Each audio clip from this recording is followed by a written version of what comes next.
நான் உங்க மொக்க சுபா பேசுறேன். இன்னைக்கு நம்ம பத்தி ஜெனரேஷன்ல காதலர் தினம் எப்படி போயிட்டு இருக்கு? அழகு கோமியமா இருக்கு. அழகு காவியன்னு சொல்லிட்டு கோவிய டக்குன்னு இப்படி ஒரு வார்த்தை சொல்லிட்டீங்க. இல்ல யூஸ் பண்ணணும்னு சொல்றோம். இப்ப இருக்கிறவங்க புரியல சரி. இப்ப இருக்கிறவங்க யாரும் உண்மையா காதலிக்கிறது இல்லையா? உண்மையா காதலிக்க வாழ்றவங்க யாரும் புனிதமா காதலிக்கலன்னு சொல்றீங்களா? வார்த்தை விவாதத்துக்குள்ள நான் வரல. ஆனா தண்ணி கூட எடுத்து போகும்போது அந்த இடைய ரசிக்கிற மாதிரி உங்க லைஃப்ல நீங்க என்ன காதலிச்சிருக்கீங்களா? கொஞ்சம் பிடிக்க வேண்டியது இருக்குமா? அப்போ இருக்கிற கமிட்மெண்ட்ல நம்ம காதலிக்க முடியாது.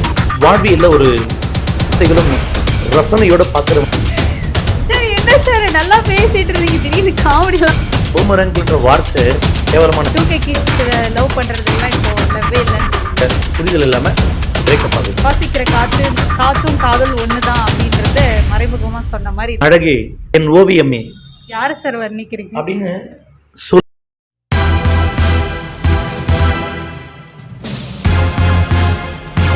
ஹாய் ஹலோ ஃப்ரெண்ட்ஸ், நான் உங்க மொக்க சுபா பேசுறேன். இன்னைக்கு நம்ம பார்க்க போறது காதலர் தினத்துக்கான ஸ்பெஷல் வீடியோ. வாங்க நம்ம கெஸ்ட் யாருன்னு பார்க்கலாம். Hi sir. ஹாய் மா. இன்னைக்கு காதலர் தினம், அதை பத்தி நீங்க என்ன நினைக்கிறீங்க, என்ன சொல்ல விரும்புறீங்க? காதல் எங்க பிறக்குது அப்படின்னா ரம்மியமான பதுமையான அழகான இந்த இடங்கள்ல இருந்து தான் காதல் அப்படின்ற வார்த்தை உருவாகுது. பண்டைய காலத்துல பாமர மக்களுக்கு புரியுற மாதிரி சொல்லணும்னா, நம்ம இந்தியாவில் தாஜ்மஹால், அதே மாதிரி வேலண்டைன்ஸில் ஒரு தாஜ்மஹால் இருக்குன்னு நினச்சிக்கோங்க. ஒரு நபர் அவனோட மனைவிக்காக கட்டின கல்லறைக்கு கொண்டாடும் தினம்தான் காதலர் தினம். இப்பத்தி ஜெனரேஷன்ல காதலர் தினம் எப்படி போயிட்டு இருக்கு, எப்படி நடந்துட்டு இருக்கு, அதை பத்தி நீங்க என்ன சொல்ல? காதலர் தினம் கொண்டாடுற அளவுக்கு இன்னைக்கு காதல் உண்மையும் நேர்மையுமா இருக்குன்னா இல்லை அப்படின்றதான் சொல்ல முடியும். காதல் 90ஸ்க்கு முன்ன காதல் ஒரு அழகோவியமா இருந்தது. பட் இப்போ காதல் ஒரு அழகு கோமியமா இருக்கு. என்ன அழகு? என்ன சார் அழகு காவியன்னு சொல்லிட்டு கோவிய டக்குன்னு இப்படி ஒரு வார்த்தை சொல்லிட்டீங்க. இல்ல, இந்த அழகு ஓவியம் அழகு கோமியம் இந்த ஒப்பீடு எதுக்காகனா, இன்னைக்கு கோமியமும் மருந்தாக்கப்பட்டது, அன்னைக்கு ஓவியம் ரசிக்கப்பட்டது. இன்னைக்கு கோமியம் காதல் மருந்தா இன்னைக்கு சில பேர் மனசுல இருக்குது. ஒரு மருந்துக்காக மட்டும்தான் காதலை எல்லோரும் அந்த டூல்ஸ் யூஸ் பண்றாங்க. ஒரு ஓவியத்துக்காகவோ அல்லது அழகான வாழ்க்கை முறைக்காகவோ அல்லது பாதுகாப்பான பண்பாட்டான வாழ்க்கை முறைக்காக காதலை யாரும் யூட்டிலைஸ் பண்ணுறதில்லை. அதனால தான் நான் கோமியத்தோடு ஒப்பிடுறேன். சில திருஷ்டிக்காக கோமியம் சில வீட்டில் தெளிப்பாங்க, நீங்கள் பார்த்துருப்பீங்க. நம்ம தமிழ் கலாச்சாரத்தில் ஏதாவது தீட்டுனா கோமியம் தெளிப்பாங்க. அந்த மாதிரி இன்னைக்கு லவ்வர்ஸ்குள்ள ஏதாவது ஒரு லோன்லியாக ஃபீல் பண்ணால் உடனே லவ்ன்ற வார்த்தையை வச்சுட்டு லாக் பண்ணுறது. போத் ஆர் சேம், ஆண் பெண் இருபாலருக்குமே இந்த காதல் ஒரு கோமியம் போல ஆகிட்டது. 90ஸ்க்கு முன்ன 80ஸ்லாம் காதல் ஓவியமா இருந்தது. அதனால நான் இதை ஒப்பிட்டு பண்றேன். கோமியத்தை எப்படி ஒப்பிட முடியும் அப்படின்னா, நான் ஓவியத்தோட கோமியத்தை ஒப்பிடல, காதலோட கோமியத்தை ஒப்பிட்டேன். இன்னைக்கு இருக்கிற ஏன் சார் கோமியம் அந்த மாதிரி வார்த்தை எல்லாம் பயன்படுத்துறீங்க? காதல்ன்றது புனிதமான விஷயம், அதே கோமியத்தை கூட கம்பேர் பண்றீங்க. நிஜமாமே நான் காதலுக்கு எதிரி இல்லைம்மா. காதல் ரொம்ப புனிதமானது. நான் முன்னாடி சொன்ன மாதிரி அது ஒரு அழகோவியம், உயிர் ஓவியம் காதல்.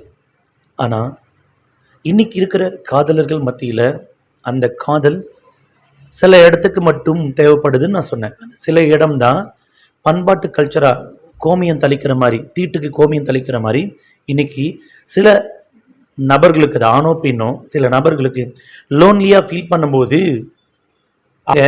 ஓவியமா ரசிக்காம கோமியம் யூஸ் பண்றாங்கன்னு சொல்றோம். அப்ப இப்ப இருக்கிறவங்க புரியல சார், இப்ப இருக்கிற ஜெனரேஷனுக்கு புரியுற மாதிரி சொல்லுங்க.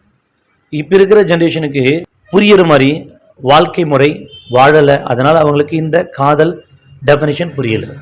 இப்ப இருக்கிறவங்க யாரும் உண்மையா காதலிக்கிறது இல்லையா? உண்மையா காதலிக்க இப்ப இருக்கிற நேர்மையான லவ் உங்க சர்க்கிள்ல, உங்க ஃப்ரெண்ட் சர்க்கிள்ல எத்தனை பேர் நேர்மையா லவ் பண்றாங்க சொல்லுங்க பார்க்கலாம். எனக்கு தெரிஞ்ச வரைக்கும் அதிகமா இல்ல, சில பேர் தான் சார் பண்றாங்க. அதே தானம்மா. அதாவது பல பேர் நேர்மையா லவ் பண்ணி வாழ்க்கை முறையை சக்சஸ்ஃபுல்லா கொண்டு போன காலகட்டத்தில் இருந்து சில பேர் அப்படின்னு காலகட்டத்துக்கு வந்துட்டதால அப்படி நம்ம அதை ப்ரோட்டோக்கால் பண்றோம். அதை நம்ம சுருக்கிறோம், அவ்வளோதான். பட் காதல் எப்பயுமே புனிதமானது, அழகானது ஓவியம். புனிதர்னு யாரை சொல்கிறோம்? இறப்பிற்கு அப்பாற்பட்ட சில மனிதர்களை தான் புனிதர்னு சொல்கிறோம். அதே மாதிரி தான் காதலும் இறந்த பிறகு தான் அது புனிதமானது. காதல் வாழும்போது புனிதமானது அல்ல, அது காமத்தோட ஒப்பிடும்போது புனிதம் மறுக்கப்பட்டது, அங்கே மறைக்கப்பட்டது. அதனால காதல் காமம் வாழ்க்கை. அப்போ இப்ப வாழ்றவங்க யாரும் புனிதமா காதலிக்கலன்னு சொல்றீங்களா? வார்த்தை விவாதத்துக்குள்ள நான் வரல. ஆனால் காதலர் தினத்தன்னைக்கு, அதாவது 90ஸ்க்கு முன்னே காதல் புனிதமானது. ஒரு எக்ஸாம்பிள் சொல்கிறேன். 90ஸ்க்கு முன்னே ஒரு திருவிழா காலகட்டத்தில் ஆஃப் சாரி கட்டிட்டு அது ஒரு டீனேஜ்கள் நடந்து வந்தாங்கன்னா அதை ரசிக்கிறதுக்கான ஒரு ஓவியங்களும் வார்த்தைகளும் பாடல்களும் சினிமா சித்திரங்களும் இருந்தது. ஆனால் இன்னைக்கு அதே மாதிரி ஒரு திருவிழாவில் யாராச்சும் ஆஃப் சாரி கட்டி அதிகம் பார்த்துருக்கீங்களா? இது ஒரு கேள்வி. இரண்டாவது, 2K கிட்ஸ் அப்படின்னு சொல்கிறவங்க, ஒரு பெண் அந்த இடுப்பில் ஒரு குடத்தில் தண்ணி அப்படியே எடுத்துகிட்டு போகும்போது, அந்த தண்ணி குடம் எடுத்துகிட்டு போகும்போது அந்த இடையை ரசிக்கிற மாதிரி இன்னைக்கு ஏதாவது சினிமா பாடல் இருக்கா? இளையராஜா போட்ட காதல் மியூசிக் மாதிரி இன்னைக்கு ஏதாவது ஒரு இசையமைப்பாளர் போடுறாங்களா?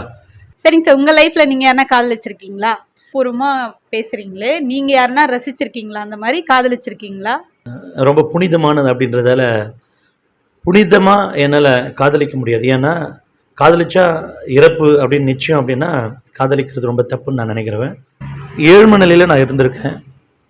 அதனால் என்னோட காதலில் பணம் முக்கிய ரோல் ப்ளே பண்ணதால் என்னால் காதலில் சக்ஸஸ்ஃபுல்லாக பண்ண முடியல. 1 மினிட் சார். இப்போ நீங்க காதலிக்கும் போது உங்க கையில காசு பணம் இல்ல, அதாவது நீங்க ரொம்ப மிடில் கிளாஸா இருந்தீங்கன்ட்டு உங்க காதல் சக்சஸ் ஆகலையா?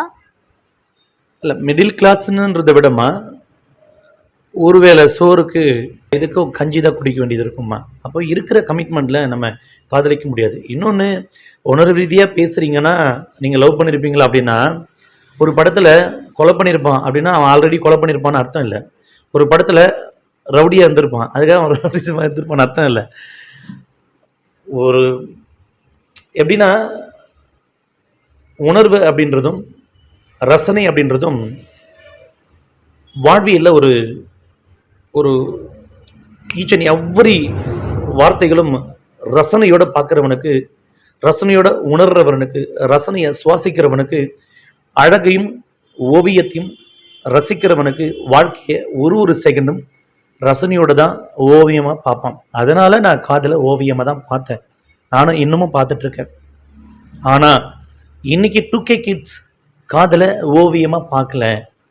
நீங்கள் சொல்கிறீங்க இவ்வளோ உணர்வு ரீதியாக பேசுகிறீங்களே சார்னு. ஆனால் இந்த வீடியோ பார்க்குற 2K கிட்ஸ் ஃப்ரெண்ட்ஸ் என்னக்கன்னா, ஐயோ பூமர் அங்கிள் அப்படின்னு கலாய்ப்பாங்க. அவங்க கலாய்க்கிற இடத்துல இந்த பிகாஸ் காதல் அவங்க கலாய்க்கிற விதமாக தான் பார்க்குறாங்க. அப்படி கலாய்க்கிறவங்களுக்கு நீங்கள் என்ன சார் பதில் சொல்கிறீங்க?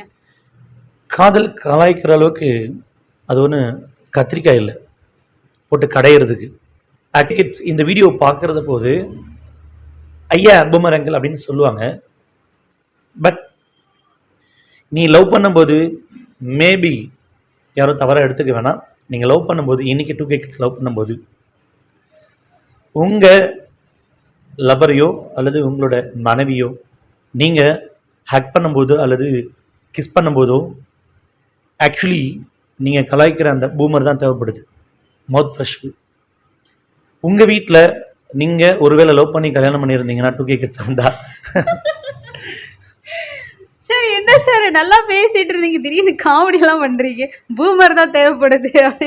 நானும் ஒரு விஷயம் சொல்ல போறீங்கன்னு நினைச்சேன். என்னன்னா, எல்லாருக்குமே இன்னைக்கு யாருமே காதலை காமத்தோட தான் பார்க்குறாங்க. அப்போது அவங்க பூமர் அங்கிள்னு சொல்கிற இடத்துல இருக்கும்போது அந்த பூமர் நமக்கு எங்கே யூஸ் பண்ணது இல்லை, அங்கிள் நமக்கு பிறந்த போது தாய்மாமன் அது அங்கிள்ன்ற ஒருத்தன் சீர்வரிசை செய்யும் போது தான் இவங்களுக்கு ஓ நம்ம ஏன் பூமர் அங்கிள்ன்ற வார்த்தையை வச்சுன்னு சொல்லுவோம். பூமர் அங்கிள்ன்ற வார்த்தை கேவலமானது இல்லை, கலாய்க்கிற வார்த்தை இல்லை, வாழ்க்கையில் ஒரு வங்கமான வார்த்தை அப்படின்றத இப்படி 2K கிட்ஸ்க்கு நான் புரிய வைக்க ட்ரை பண்ணுறேம்மா. அதனால தான் இந்த ஹக் பண்ணுற கிஸ் பண்ணுற வார்த்தைகளை நான் வைக்க வேண்டியதாயிடுச்சு. பிகாஸ் அவங்க கிஸ் பண்ணும்போது சரி, ஹக் பண்ணும்போது சரி, அவங்க பாடி ஸ்ப்ரேயோ அல்லது மவுத் ப்ரஷோ யூஸ் பண்ண போகிறாங்க. அந்த இடத்துல அது தேவைப்பட்டு தானே செய்யுது. சரி அதனால அவங்களுக்கெல்லாம் போயிட்டு என்னத்துக்கு ரொம்ப டீசெண்டெல்லாம் பேசிட்டு இருக்கணும். 2K கிட்ஸ் லவ் பண்றதெல்லாம் இப்போ லவ்வே இல்லைன்றீங்களா? இல்லை, 2K கிட்ஸ் லவ் பண்ணுறது லவ் இல்லைன்னு நான் சொல்லலை. லவ்வுக்கு நான் எதிரி இல்லை. திரும்ப திரும்ப சொல்கிறேன், லவ்வுக்கு நான் எதிரி இல்லை. லவ் இல்லைன்னு சொல்லலை. லவ் 100% 2K கிட்ஸுக்கு அழகான ரம்மியமான வாழ்க்கை முறையை அமைச்சு கொடுக்காது. லவ் அழகை ரசிக்கிற இடத்துக்கு தான் 2K கிட்ஸ் வந்துட்டாங்க. அதனால லவ்வில் காமம். அதனால இவங்க ஆரோக்கியமான லவ் பண்ண முடியறதில்ல. அப்படி ஆரோக்கியமான லவ் பண்ண முடியாத பட்சத்தில் வீட்டில் பிரச்சனை வருது, லவ் பிரேக்கப் ஆகுது.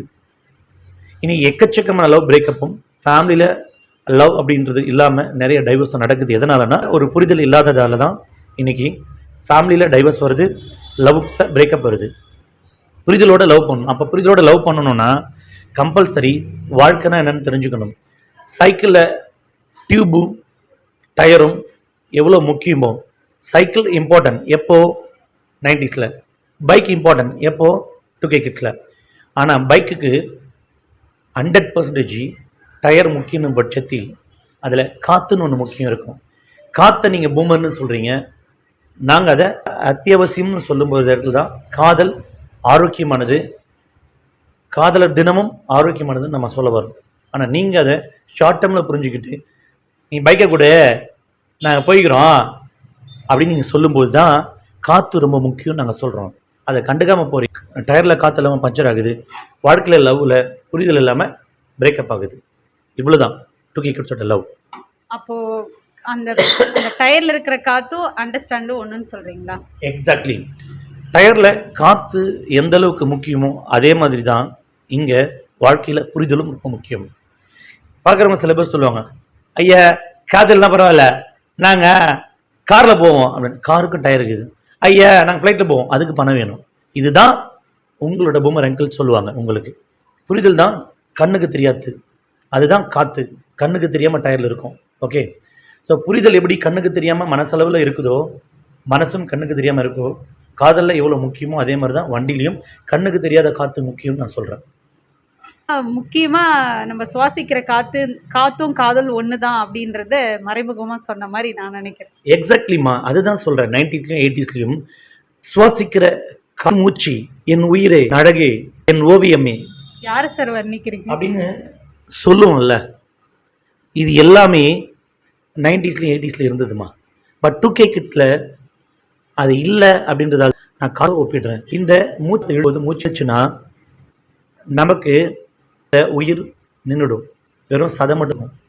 அதே தான் இன்னைக்கு காதலில் புரிதல்னு ஒன்று இல்லாதால வெறும் காமத்துக்குமாக மட்டுமே, சதைக்காக மட்டுமே காதல் கோ அப்படின்னு தோணுது. அதனால காதலர் தினத்தை நிறைய கல்ச்சர்ஸ் அவாய்ட் பண்ணுங்க.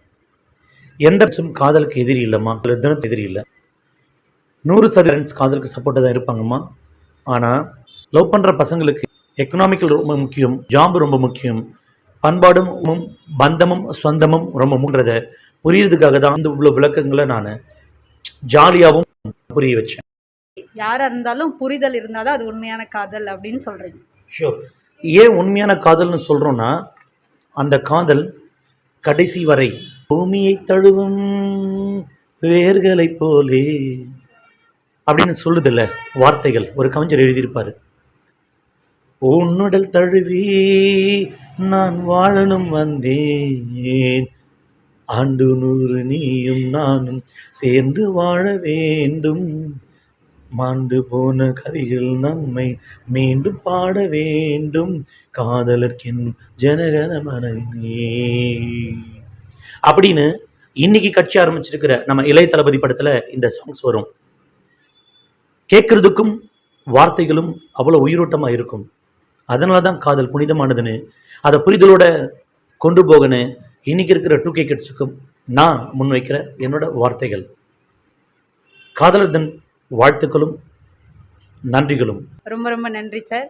ரொம்ப அந்த உணர்வுபூர்வமா காதலுக்கு ரொம்ப முக்கியமானது புரிதல் தான் அப்படின்றத க்ளீனாக எக்ஸ்பிளைன் பண்ணியிருந்தீங்க. ரொம்ப நன்றி சார்.